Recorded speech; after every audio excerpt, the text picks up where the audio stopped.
Assalamualaikum warahmatullahi wabarakatuh. Perkenalkan, nama saya Nuriza Zuliani dengan NIM 2541034 dalam mata kuliah Perencanaan Pembelajaran Bahasa Indonesia dengan dosen pengampu Dr. Maria Botifar, Magister Pendidikan. Cerita pendek merupakan salah satu teks fiksi. Cerpen adalah cerita narasi fiktif yang relatif pendek sehingga dapat selesai dibaca dalam sekali duduk. Dalam cerita pendek dikisahkan sepenggal kehidupan tokoh yang penuh pertikaian, peristiwa yang mengharukan atau menyenangkan, dan mengandung kesan yang tidak mudah dilupakan.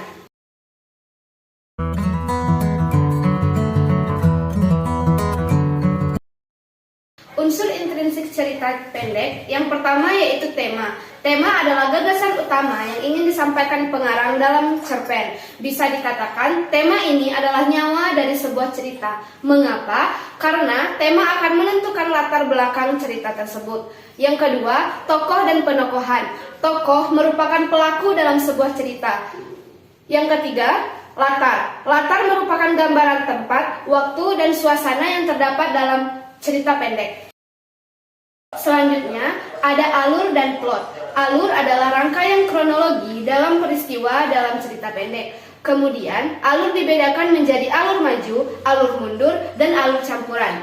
Unsur intrinsik yang kelima yaitu sudut pandang. Sudut pandang berisi pandangan pengarang terhadap cerita pendek. Bisa saja pengarang menjadi orang pertama atau orang ketiga. Yang keenam yaitu amanat. Amanat merupakan pesan moral yang ingin disampaikan oleh penulis kepada pembacanya melalui cerita pendek. Yang terakhir yaitu gaya bahasa, merupakan pemakaian ragam bahasa yang berfungsi untuk memberikan kesan yang lebih menarik dengan menggunakan majas atau gaya bahasa.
这一次我真的睡着了。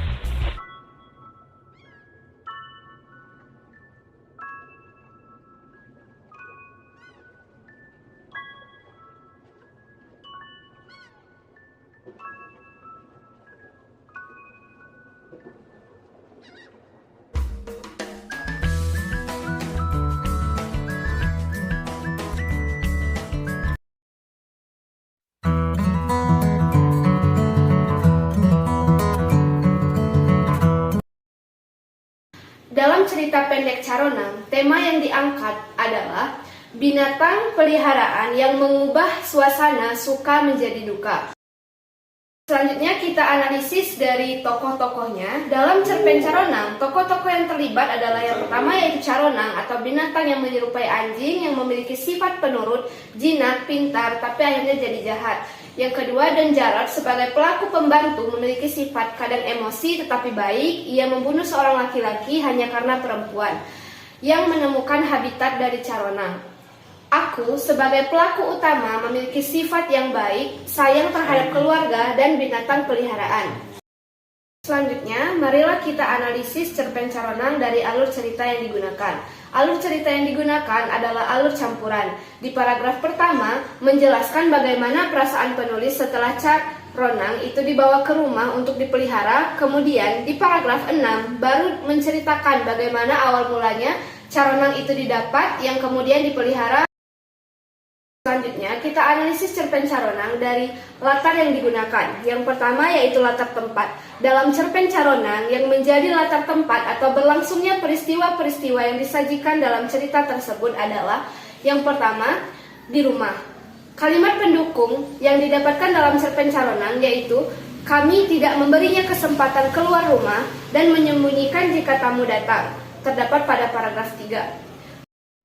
Latar tempat selanjutnya yaitu di sungai. Kalimat pendukung yang kami dapatkan dari cerpen ini berlatar tempat di sungai karena pada kalimat kami berangkat pukul 7 pagi, bergerak melawan arus sungai Citanduy pada paragraf 13. Latar tempat selanjutnya yaitu pada pulau terpencil di daerah pedalaman. Kalimat pendukungnya yaitu diturunkan di satu pulau terdekat dengan penghuni hanya 3 keluarga nelayan yang terdapat pada paragraf 15. Perahunya kami sewa untuk masuk ke daerah pedalaman pada paragraf 16. Selanjutnya rawa penuh ilalang. Kalimat pendukungnya yaitu terdampar di sebuah delta kecil berupa rawa penuh ilalang pada paragraf ke-7. Hanya itulah latar tempat yang digunakan dalam cerpen Caronang.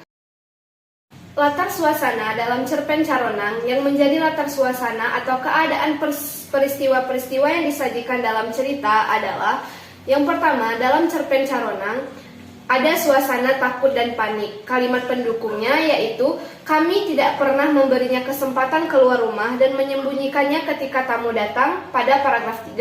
Selanjutnya, kalimat pendukung yang dapat menyimpulkan bahwa cerpen ini berlatar suasana panik adalah meskipun memang benar perahunya tampak stabil, fakta bahwa di dasar sungai buaya dan biawak masih hidup pada paragraf 16. Latar suasana yang kedua yaitu senang. Kalimat pendukungnya, saat itulah kami terpesona melihatnya duduk bersama baby pada paragraf 4. Selanjutnya menjijikkan. Kalimat pendukung yaitu makanan pertamaku adalah lintah yang menempel di tubuhku pada paragraf ke-7. Suasana selanjutnya yaitu kagum. Dengan kalimat pendukung, aku berpikir seseorang membentangkan pita coklat di dasar sungai, tapi Don Jarot menegaskanku bahwa garis itu sungguh-sungguh alami pada paragraf 15. Selanjutnya sedih dan marah, seperti pada kalimat masih terduduk dengan kebingungan sebelum senapan meletus dan mengakhiri hidupnya pada paragraf 20. Bahkan di tengah kesedihan yang begitu rupa pada paragraf 21. Latar waktu dalam cerpen Caronang yang menjadi latar waktu atau kapan berlangsungnya peristiwa-peristiwa yang disajikan dalam cerita tersebut adalah yang pertama yaitu pagi hari. Kalimat pendukungnya, mengambil sepatuku pada pagi hari sebelum kami menyadari ia bisa pada paragraf keempat. Kami berangkat pukul 7 pagi dari pelabuhan Cilacap pada paragraf 13. Selanjutnya yaitu malam hari. Kalimat pendukungnya, di ujung malam aku mendengar suara-suara mencurigakan pada paragraf 22. Dalam cerpen Caronang, sudut pandang yang digunakan dalam cerita adalah sudut pandang orang pertama, aku, dan pertama jamak, kami, menggunakan kata aku seperti pada kalimat paragraf 15 dan paragraf 16. Sudut pandang orang pertama jamak seperti pada kalimat paragraf 1, 3, 4, 5, 11, 12, dan seterusnya yang menggunakan kata kami. Selanjutnya, mari kita analisis cerpen Caronang dari segi amanat yang terkandung di dalamnya. Dalam cerpen Caronang, amanat yang dapat kita ambil adalah bahwa kita harus berhati-hati dalam mendidik binatang peliharaan, apalagi yang memiliki naluri yang tinggi. Jangan sampai mendatangkan sesuatu yang tidak dikehendaki setelah binatang itu jinak dan mampu melakukan sesuatu. Dalam cerpen Caronang sendiri, terdapat amanat yang disampaikan secara tersurat yang disampaikan oleh penulis seperti pada paragraf 23. Bagaimanapun, sangatlah berbahaya membiarkan mereka terus hidup, terutama membiarkan mereka semakin cerdas, hingga suatu ketika bisa memanggil diri mereka sendiri lupus sapien. Jadi dapat disimpulkan bahwa cerita pendek memiliki 7 unsur intrinsik: tema, alur, latar, tokoh dan penokohan, amanat, gaya bahasa, dan sudut pandang, seperti yang telah kita analisis tadi. Sekian yang dapat saya sampaikan mengenai materi menelaah unsur intrinsik dalam teks cerita pendek. Lebih dan kurangnya saya mohon maaf. Pada Allah saya mohon ampun. Saya akhiri. Wassalamualaikum warahmatullahi wabarakatuh.